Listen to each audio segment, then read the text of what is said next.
University of the Free State Chancellor Bonang Mohale says it's time to repurpose institutions of higher learning. He's also calling on young people to be given space to have crucial, critical and courageous conversations. Mohale says this will address systemic issues such as poverty and inequality. He joins me now. Good evening, Mr. Mohale, and thank you so much for your time. It's interesting that you're speaking about the role and greater involvement of young people, and yet it is exactly these young people that have been left out of this economy and mostly out of conversations that include solutions, at least at a level where it matters, which is at a policy level.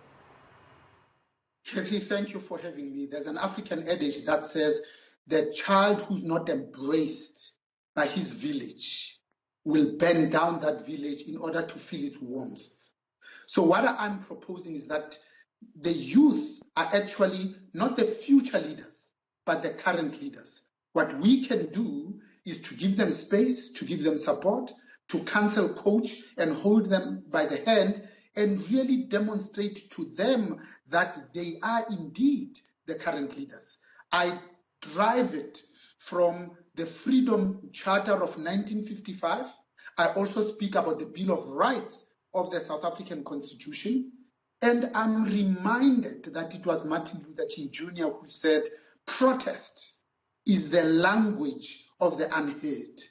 What we saw with hashtag fees must fall and hashtag decolonization, if anything, has demonstrated beyond any shadow of doubt an amazing act of leadership by these young people, worthy of the respect of the quadruple helix of government, of business, of civil society, and indeed of labor McAfee.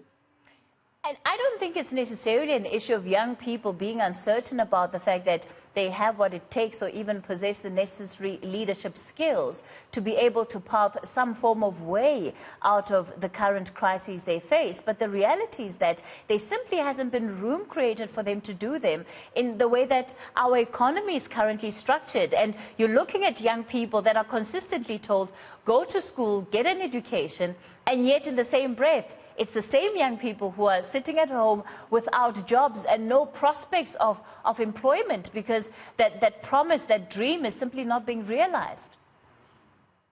Absolutely on the money.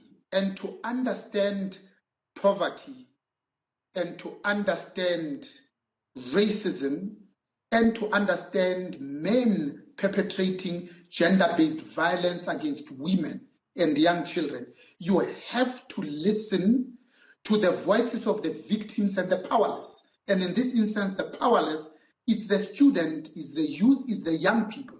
Because we know that what COVID-19 has simply done is to remove the gloss and the veneer and expose the deep, both systemic and systematic structural inequalities.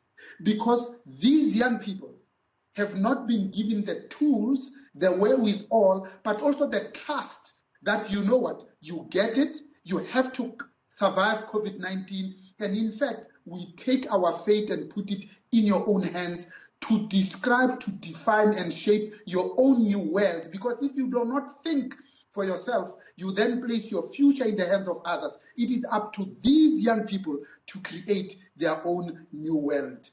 What we haven't done is to fundamentally transform both the society and this economy so that it is broadly reflective of the demographics. 90% of this population is black and 51% is female.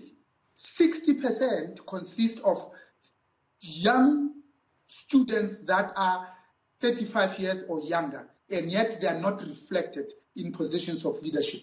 McAfee.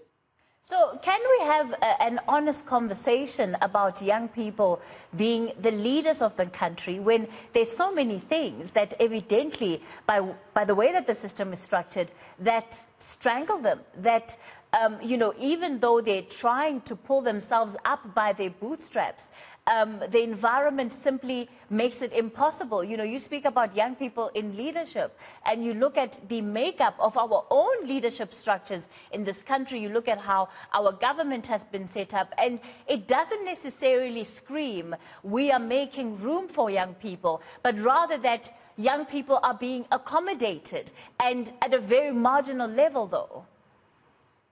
I think what we have to do is to change the paradigm that sees young people as being rebellious, as being inexperienced, to say, imagine how we can unleash this potential when we support them to be able to create this new world in their own image and in their own brand.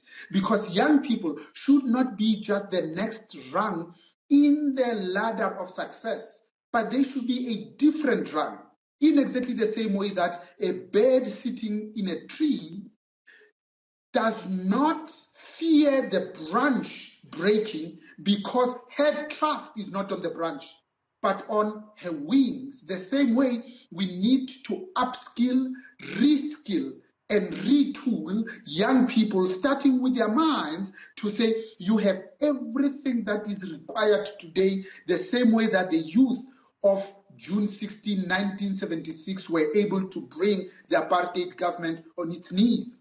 The same way that the ANC Youth League, after the formation of the ANC in 1912, said for themselves, we are going to liberate this country so that our people can have their self-worth and indeed their self-respect, Cathy. Bonang Mohale, the Chancellor of the University of the Free State.